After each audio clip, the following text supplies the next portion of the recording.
Isso. Doutor André de Paula. Sou eu, Sua Excelência. Pois não, assim, eu vou, a relatoria aqui é do doutor Giafentelli. Vossa Excelência pode ter a sustentação oral. Eu dou a palavra a Vossa Excelência, doutor André de Paula. Vossa Excelência pode fazer a sustentação. Eu Colenda. peço, só para esclarecer os trabalhos, e veja a primeira manifestação dos ilustres advogados e advogadas, que não fazemos a leitura do relatório, a não ser que seja requerido, uma vez que o relatório é conhecido das partes e dos desembargadores, então, se houver necessidade, pode se manifestar nesse sentido, que o relatório será lido. Mas, para acelerar o andamento da sessão, a gente passa diretamente a palavra aos advogados para a sustentação oral. Se for necessário, peço que mencione a necessidade de leitura do relatório, e eu peço também que Vossas Excelências, antes da sustentação oral, mencione o nome à OAB e por quem vai sustentar no processo para efeitos de degravação, porque esses processos são degravados pelo setor de taquigrafia, e depois, para a identificação da sustentação oral, fica muito mais fácil com essa menção de nome, OAB e por quem sustenta, ok? Então, André de Paula, desculpa interromper logo no início, passo-lhe a palavra pedindo que mencione nome, OAB e por quem sustenta, por favor.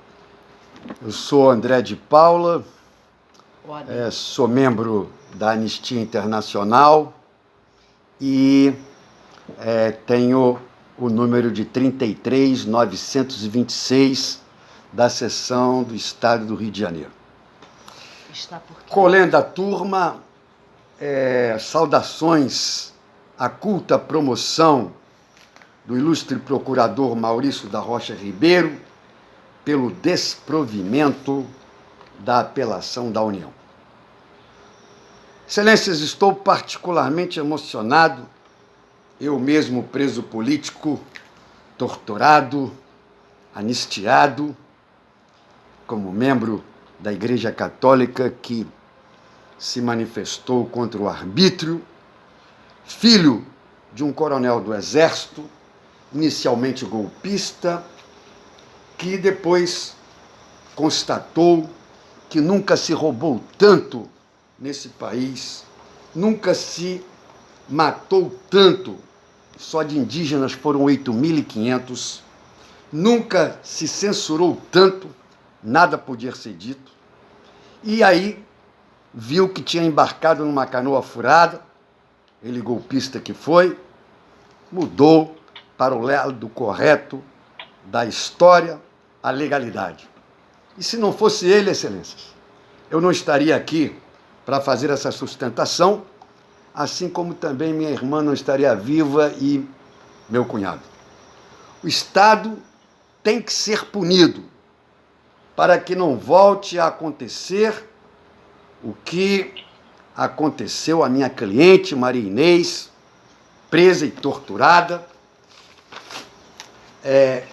que hoje, para que essa nódoa na nossa história não volte a acontecer, embora esta seja a vontade do psicopata que está na presidência da República, que deseja que volte a esse período tenebroso, que matou, que torturou, que sumiu, e só de indígenas foram 8.500 pessoas, 8.500 aborígenes eliminados. Insurge-se as alegações da apelante, que pleiteia a reforma da sentença proferida pelo nobre julgador, alegando prescrição, não cabimento de indenização por danos morais, divergência no termo da inicial dos juros de mora, negativa da correção monetária pelo IPCA-E, razões essas que não legitimam a pretensão de reforma pela apelante, pelo que não merece prosperar de maneira nenhuma, como se demonstrará. Inexistência de prescrição.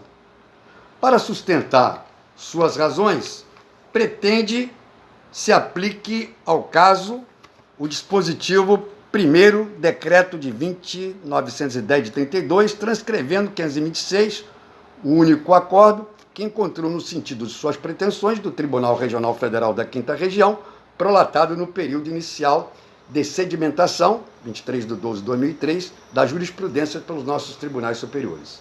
Entretanto, prevalece na jurisprudência pátria a imprescritibilidade da pretensão indenizatória, calcada em afronta aos direitos básicos da pessoa humana, como a proteção de sua dignidade, lesada pela tortura e prisão por delito de opinião durante o regime militar.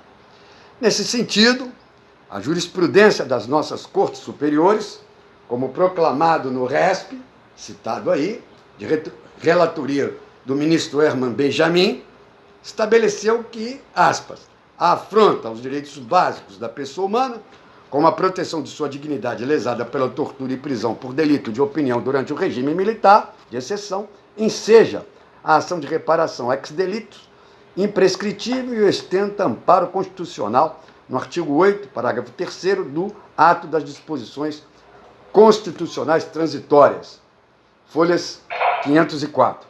Nesse sentido, é uniforme a jurisprudência do STJ, mencionado no corpo do RESP, cuja ementa oficial foi transcrita às folhas 504 e 505 desses autos.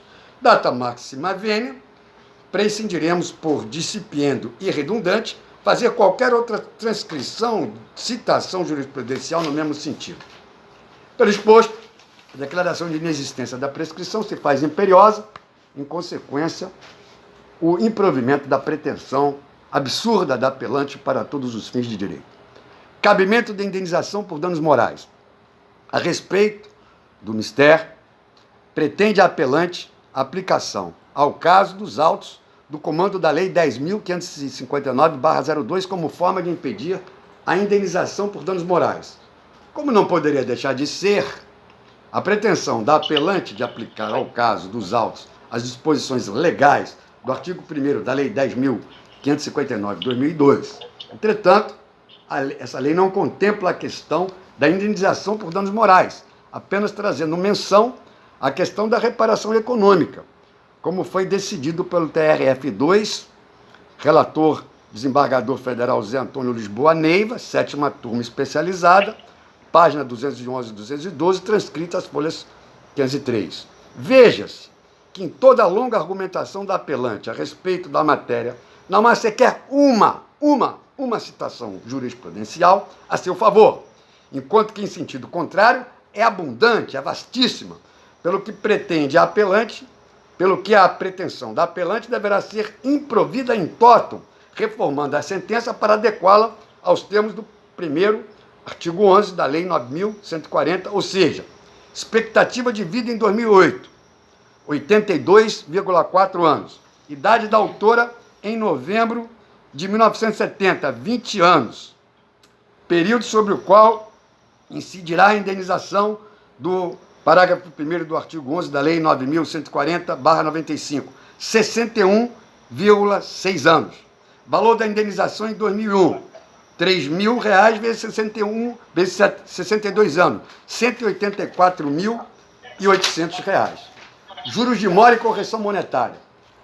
O deciso recorrido estabeleceu de forma clara e cristalina e nos estritos limites da norma cogente os termos de início da incidência dos juros e da correção monetária sobre a indenização dos danos morais concedidos. No mais, a especificação dos índices e taxas aplicáveis somente deverão ocorrer na fase de execução, que não é o caso em questão, consoante definido pelo egrégio STJ no RESP 1.633.723/Rio Grande do Sul, publicado em 9/5/2007, verbes, parte, administrativo, perseguição política, indenização arbitrada pela Comissão de Anistia, prescrição, acumulação com indenização por danos morais, possibilidade, correção monetária, termo inicial. Sendo a vítima o autor da ação, não há falar em prescrição do fundo de direito, visto que, após decorridos 5 anos da promulgação da Carta da República, houve promulgação da Lei 10.559/02, implicando renúncia à prescrição do fundo de direito. Segundo, inexiste a vedação para acumulação de reparação econômica como indenização por danos morais. Mesmo tendo conquistado na via administrativa, o que não é o caso da nossa cliente, A reparação econômica de que se trata a lei, 10.559, e nada obstante a pontual restrição, posta em seu artigo 16, dirigida antes e unicamente à administração e não à jurisdição, inexiste óbice a que o anistiado, embora com base no mesmo episódio político, mas porque simultaneamente lesivo à sua personalidade, possa reivindicar e alcançar na esfera judicial a condenação da União, também a compensação pecuniária por danos morais. Precedente do STJ. É devida à incidência de juros e correção monetária sobre o débito, nos termos da legislação vigente, no período que se refere, postergando-se a especificação dos índices e taxas aplicáveis para a fase de execução. Quanto à indenização por danos morais, o termo inicial da correção monetária é data do arbitramento do valor pela sentença. Opostos embargos de declaração foram parcialmente acolhidos, folhas 403 e 411, consoante fundamentos resumidos na seguinte ementa, folhas 422 e 433.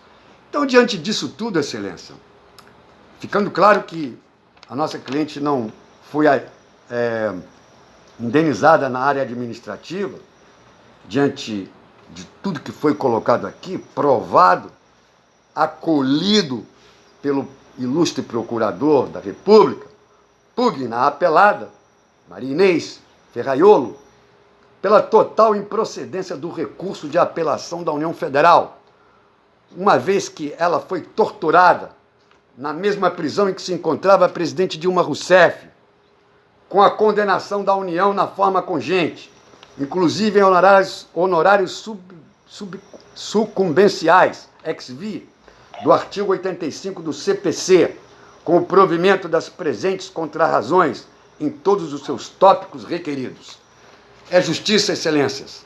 O Estado tem que ser punido para que nunca volte aqui a prosperar a barbárie, o arbítrio, que agora, lamentavelmente, querem ressurgir das cinzas para tornar o país o neofascismo, porque, na verdade, Excelência, estamos vivendo o neofascismo. É pior do que o fascismo tradicional, porque o fascismo tradicional era genocida. Esse fascismo que estamos vivendo é genocida e entreguista, quer dizer, chega a ser pior. Que se faça a justiça, eu tenho certeza que Vossas Excelências o farão. Obrigado, doutor. André, doutor de Afetéria com a palavra. Sim, senhor presidente, estava aqui verificando o nome do doutor advogado André Luiz Costa de Paula. Costa de Paula. Isso. Nós já nos conhecemos, eu conheço já a